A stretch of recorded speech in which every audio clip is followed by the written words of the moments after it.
కాంగ్రెస్ ఎన్నికల్లో ఇచ్చిన హామీల్లో ఒకటైన ఇందిరమ్మ ఇళ్ల కోసం చాలా మంది ఆశగా ఎదురుచూస్తున్నారు.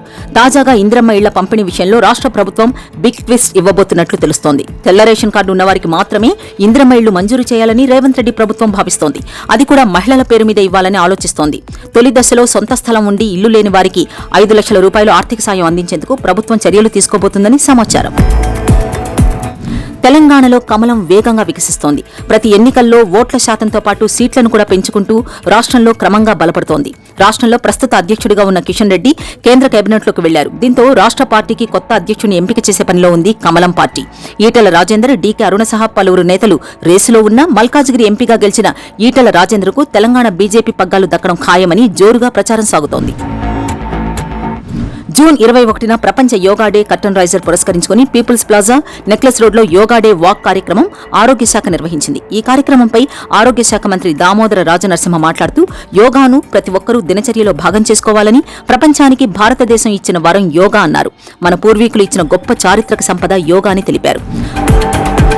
పట్టణంలో ఈ నెల 24న జాబ్ మేళా నిర్వహిస్తున్నట్లు, అర్హతల మేరకు నిరుద్యోగులకు ఉద్యోగాలు కల్పిస్తున్నట్టు, నిరుద్యోగులు తరలి రావాలి అని రాష్ట్ర రవాణా, బీసీ సంక్షేమ శాఖ మంత్రి పొన్నం ప్రభాకర్ తెలిపారు. Telangana public service commission group 4 ఉద్యోగాల ఎంపికకు షార్ట్ లిస్ట్ విడుదల చేసిన సంగతి తెలిసిందే. వీళ్లందరికీ ధృవీకరణ పత్రాల పరిశీలన జూన్ 20 నుంచి ఆగస్టు 21 వరకు నిర్వహించనున్నట్లు టీజీపీఎస్సీ ప్రకటించింది. Telangana state post graduate engineering common entrance test 2024 పరీక్ష ఫలితాలు ఈ రోజు విడుదలయ్యాయి. సార్వత్రిక ఎన్నికలు ముగిసిన తర్వాత దేశవ్యాప్తంగా ఎలక్ట్రానిక్ ఓటింగ్ యంత్రాల పనితీరుపై అనుమానాలు వెల్లువెత్తుతున్నాయి. ఈ పరిణామాలపై తాజాగా వైఎస్ఆర్సీపీ అధినేత వైఎస్ జగన్మోహన్ రెడ్డి స్పందించారు. ఈవీఎంల పనితీరుపై అనుమానాలను వ్యక్తం చేశారు. న్యాయం జరగడం మాత్రమే కాదు, అది జరిగినట్లు కనిపించాల్సిన అవసరం కూడా ఉందని జగన్ వ్యాఖ్యానించారు. ఎన్నికల ఫలితాలు వెలువడిన తర్వాత ఈవీఎంలపై జగన్ స్పందించడం ఇదే తొలిసారి కావడం ప్రాధాన్యతను సంతరించుకుంది. ఆంధ్రప్రదేశ్ రాష్ట్ర ఉప ముఖ్యమంత్రి పవన్ కళ్యాణ్ కు ప్రభుత్వం భద్రతను పెంచింది. ఆయనకు Y+ సెక్యూరిటీతో పాటు బుల్లెట్ ప్రూఫ్ కారును కేటాయించింది. ఈ మేరకు ప్రభుత్వం ఆదేశాలు జారీ చేసింది. ఉప ముఖ్యమంత్రిగా పవన్ రేపు తనకు కేటాయించిన శాఖలకు సంబంధించిన బాధ్యతలను స్వీకరించనున్నారు. ఇందులో భాగంగా ఆయన ఈ రోజు సచివాలయానికి వెళ్లి తనకు కేటాయించిన ఛాంబర్ను పరిశీలించారు.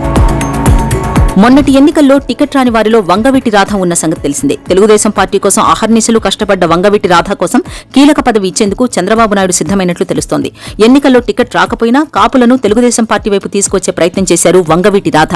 అందుకే పార్టీ కోసం పనిచేసిన వంగవీటి రాధకు త్వరలోనే ఎమ్మెల్సీ పదవి కట్టబెట్టేందుకు చంద్రబాబు నాయుడు డిసైడ్ అయ్యారట. ప్రధాని మోదీ నేడు 17వ విడత పీఎం కిసాన్ నిధులను విడుదల చేశారు. వారణాసిలో పర్యటించిన ఆయన 9.26 కోట్ల మంది రైతుల అకౌంట్లలో 20,000 కోట్లు జమ చేశారు. దీంతో పాటు 30,000కు పైగా స్వయం సహాయక బృందాలకు మోదీ సర్టిఫికెట్లు జారీ చేశారు. సార్వత్రిక ఎన్నికల్లో కేరళలోని వైనాడ్, యూపీలోని రాయ్బరేలీ లోక్సభ నియోజకవర్గాల నుంచి పోటీ చేసిన రాహుల్ గాంధీ 2 చోట్ల విజయం సాధించారు. అయితే వైనాడ్ ఎంపీ స్థానానికి రాహుల్ గాంధీ రాజీనామా చేయనున్నారు. వైనాడ్ నుండి పోటీలో ప్రియాంక గాంధీ ఉండనున్నట్టు రాహుల్ గాంధీ తెలిపారు. ఈ ఆర్థిక సంవత్సరానికి ఆదాయ పన్ను పరిమితులను కేంద్ర ప్రభుత్వం పెంచుతుందా అనే అంశంపై దేశవ్యాప్తంగా చర్చ నడుస్తోంది. ఈసారి తక్కువ ఆదాయం వచ్చేవారికి పన్ను మినహాయింపులు పెంచుతారని, అయితే సంక్షేమ పథకాల కేటాయింపులో పెంపు పెద్దగా ఉండదని తెలుస్తోంది. శాలరీలు పొందేవారికి ఈ బడ్జెట్ ఎలాంటి గుడ్ న్యూస్ చెబుతుంది అనే దానిపై ఉద్యోగులు ఆశగా ఎదురుచూస్తున్నారు.